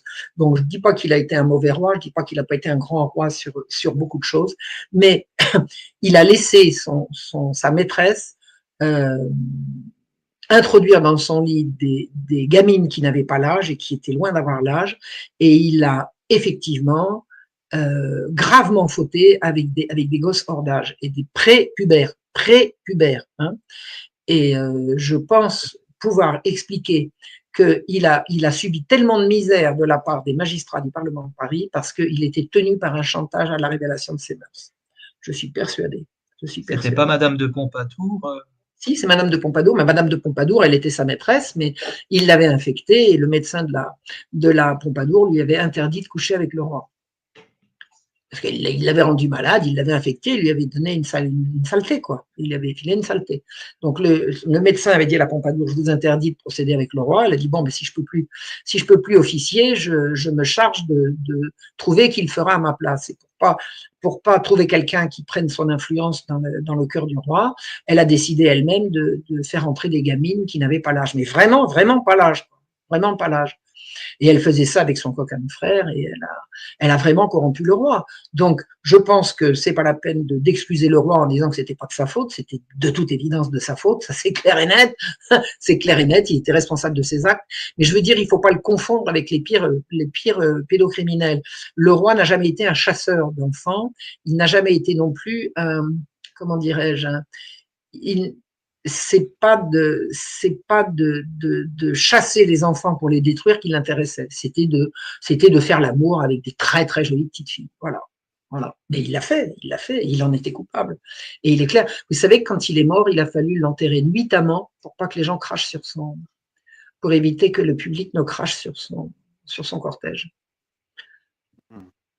C'est grave. En fait, il y avait commentaire qui disait le mariage est vu comme un simple contrat, alors qu'avant c'était un engagement, quelque chose de physique et de spirituel. Parce qu'on parlait des sur le plan chrétien, c'est même un sacrement le mariage. C'est un sacrement le mariage pour les chrétiens. C'est pas seulement un contrat, c'est pas simplement un engagement, c'est un sacrement. Alors que maintenant, le mariage, c'est quoi? Le mariage, un homme, 2 hommes, 3 hommes. Non mais attendez. Oh. Il faut revenir aux fondamentaux. Mais vous savez, qui est-ce qui parlait tout à l'heure du progrès en disant que c'est bien le progrès c'est bien le progrès en fait. C'est bien le progrès. La tradition, c'est pas mal non plus. Ce qui a marché pendant des décennies, pendant des siècles, pendant des millénaires, c'est pas mal non plus. C'est quoi le progrès? Le progrès, c'est ce qui balance, c'est ce qui élimine ce qui était avant. Mais méfie, moi. Je crois pas beaucoup au progrès, moi. Je crois pas au progrès. Surtout quand c'est du progressisme, oui. Bah oui. Parce que c'est une idéologie finalement, tout ce qui est henrisme. Bah, c'est une idéologie ou c'est une façon de tromper les gens. On dit c'est le progrès. C'est le progrès que les rivières soient polluées, qu'il y ait des chemtrails dans le ciel, qu'on n'ait plus le droit de sortir de chez soi. C'est ça le progrès. Non, arrêtez. Bah, surtout il y a le commentaire qui disait. Vas-y. Ah, désolé, Verboom. Non, mais c'était juste pour dire que ce qui nous est présenté comme étant du progrès, c'est des déviances païennes qui sont remises au gout du jour, la pédérastie, exactement, les exactement. Tout ça, ça appartient au passé. Exactement, ça c'est très bien vu. Félicitations, c'est exactement. On vous présente On vous présente comme progressiste des trucs qui sont vieux comme le monde. Oui. Tiens, il y a mon chien qui vient me chercher. Tiens, dis bonjour. Non, dis bonjour. Je veux pas, non. Il est timide. Mais Comment j'avais dis-tu? vu aussi qu'il y avait un chat là-bas tout à l'heure. Hein? Oui, Il n'y oui, avait mon pas chien un est là. chat là-bas? Ah, il Un n'y avait chat, pas oui, de il est chat. parti. Ah ouais, De chat? Si, il est oui, parti. ah ouais. Mais en fait, il y a encore un commentaire qui disait Dutroux qui allait dans les pays de l'Est pour promettre aux jeunes filles de percer dans la molle et défiler les mêmes techniques que Ben Shemoul avec Epstein. Bien sûr, bien sûr, bien sûr, bien sûr, bien sûr. Ils avaient aussi fait un film récemment avec l'acteur qui avait joué dans La Passion du Christ. Ils avaient fait un film en Amérique du Sud où il y avait aussi ce genre de trafic. Je ne sais plus comment ça s'appelle encore. Oh, comment C'est un ça film qui s'appelle? avait été interdit en France. Ça, bizarrement, ça a C'est été pas Cry interdit. Freedom. Comment s'appelait ce film? Attends. Oui, enfin bon, Les chemins de la liberté Freedom, ou c'est quelque chose. ça. Je ne sais plus, Oui, c'était un enfin bon, film comme ça. oui. Oh là là, qu'est-ce que j'ai aimé ce film. Oh là là, Sound j'étais of bouleversée. Freedom, le son de la liberté. Sound Sound of of Freedom. Freedom. Sound of Freedom. Et ça Oh, a j'ai été vu ça. interdit en France, en Europe, c'est bizarre quand même. Bon, ben, je l'ai vu quand On se même. demande bien pourquoi. On se demande. On se demande. Bon, Mais en tout cas, merci beaucoup Marion Sigaud et merci beaucoup aussi Verboom merci. Félicite. Ouais. Merci. Merci de C'était m'avoir très chouette. invité. Et voilà, comme d'habitude, que Dieu vous bénisse, que Dieu vous garde et aussi la Vierge Je Marie vous Merci. vous garde. garde. Et en tout Merci. cas, voilà, passez une excellente soirée et alors à bientôt pour une prochaine vidéo.